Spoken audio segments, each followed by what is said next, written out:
We once thought that our world was the only world, and that our sun was the only sun. And then, after the 150,000 years or so it took to figure out what a galaxy was, we, of course, concluded that our galaxy was the only galaxy. In all three of these assumptions, we proved just about as wrong as any creature can possibly be. Is it so irrational to suppose that our universe is not the only universe? In fact, in light of our past mistakes, our 100% failure rate, might it not be slightly irrational to presume otherwise? We have a long history of thinking that the horizon was the edge of the world.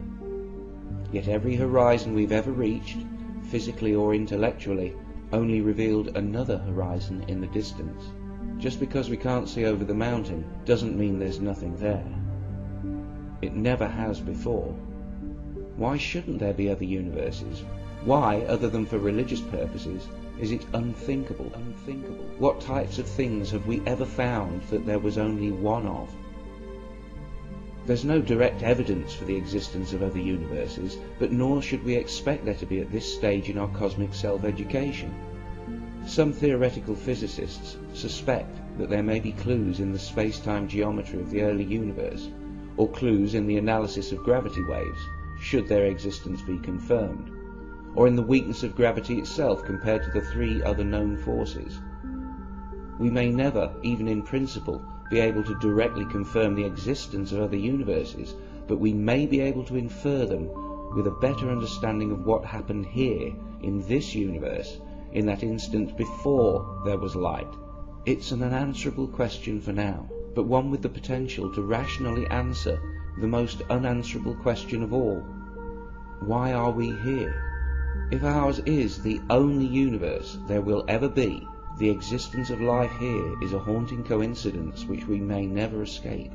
But if there are other universes with different laws, different natures, then for every other universe that ever existed, the emergence of life of some kind becomes ever more likely, and with a sufficiently large number of universes, the eventual existence of a universe with laws that permit life becomes inevitable. We need only a source of energy, repetition, and variation. Strike the string of a musical instrument at random anywhere along its length, and you're unlikely to hit a pure harmonic. But if you do it enough, sooner or later, you'll catch a harmonic more perfectly than Segovia or Kyung Wha Chung ever did. What if there is a multiverse, a metaverse, an alphaverse, where the infinite regress is averted by laws we simply cannot imagine?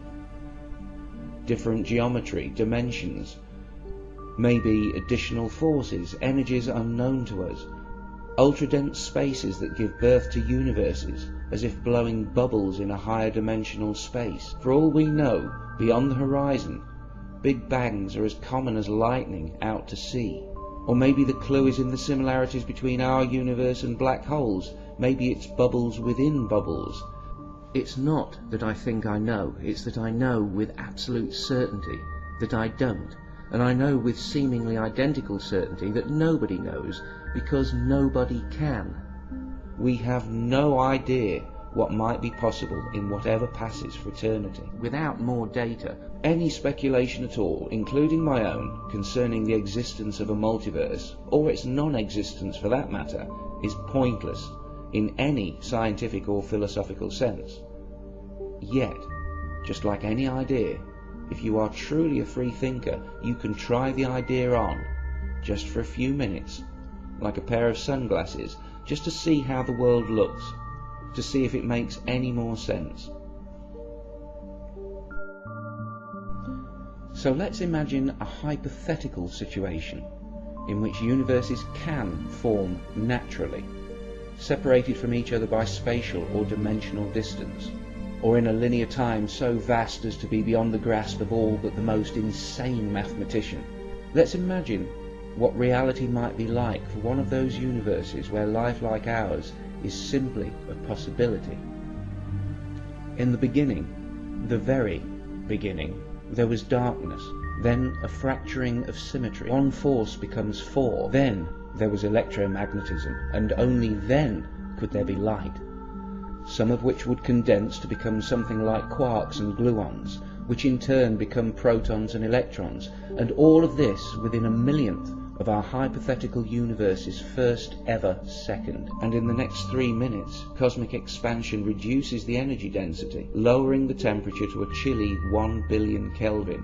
Electrons cannot combine with nuclei to make the first true atoms. It won't be cool enough for that to happen for another 500,000 years. But let's fast forward 9 billion years to long after the gas clouds have collapsed to form galaxies, and during which generations of stars have lived and died, and a planet and a stable star have formed from the debris. A planet where the laws of physics have had time to maneuver particles by constant action into every pore of possibility, bonding, growing, breaking, recombining parts, ever changing, until, after another 500 million years, a self-replicating molecule forms.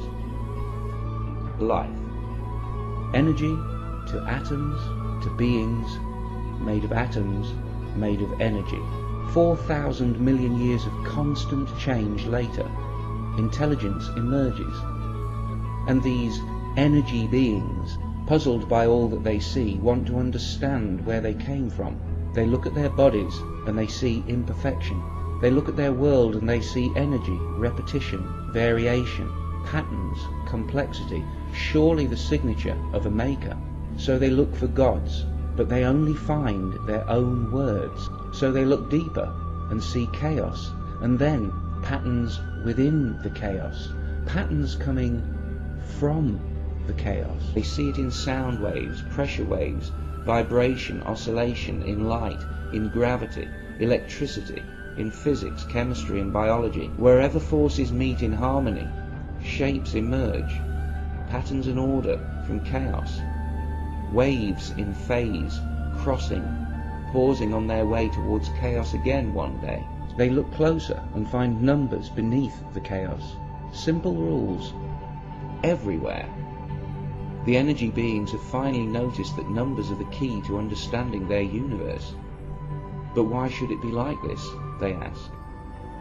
And then they discover that they live in a quantized universe, where matter and force can only exist as units of identical size, which can therefore be calculated, predicted, to 11 decimal places. Their universe is rational. Equations balance. And of all the things of which they could have been made, of all the things they'd feared they might find, they discover that they were made of the purest energy, in a state of emergent physical harmony, an unwavering insistence by their universe that they must exist, like patterns in mathematical chaos. They were still just animals. They were still just chemicals, but before all of that, they were once a blinding flash of light. To the best of their knowledge, they exist simply because their existence is possible. Now the question is, what makes you think you're not living in that universe right now? How would you know? How would you know? No test you could carry out here, no observation you could make here would look any different there. You wouldn't be able to tell between the universe I described and the one you're living in. Worse still, every scientific experiment you could currently conduct here will only confirm that you are a being made of harmonic energy, living in a deceptively simple universe. If you think this all sounds like New Age nonsense, then you have to tell me where I can find an E that does not equal an MC squared, or an MA without a corresponding and exactly proportionate and measurable F. And if all this doesn't sound like the universe your God made, then it's fair to say that it sounds like your God didn't make this universe. It doesn't mean an intelligence wasn't involved, say, in the fracturing of the superforce at the very beginning. It just means that you are almost certainly giving thanks to the wrong thing. With everything that has happened since the first flash being explicable by 1 billion small, natural steps, why postulate one supernatural leap at the very beginning? Nothing in science will ever tell you there wasn't a creator. The possibility of a multiverse might even give you an answer to where that creator came from. But maybe we have to let go of the promise of immortality to truly feel alive here and now, to value each other now, to properly appreciate what we have. Maybe it's part of growing up, or it was, before people started making promises that nothing could keep. Maybe in the future we won't mess up our kids from the start by telling them myths are true. Maybe we'll tell them other magical stories about how walls that look like they'll stand forever can fall overnight, and how, with the whole world watching, a Chinese man carrying his shopping once, just for a few moments, became more than a human being.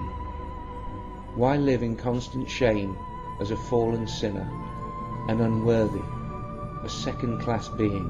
Why even try to believe that, when you could learn enough about the universe in just a few books to look in the mirror each morning and know that your family tree goes all the way back to light itself, and all you have to do to see it is let go.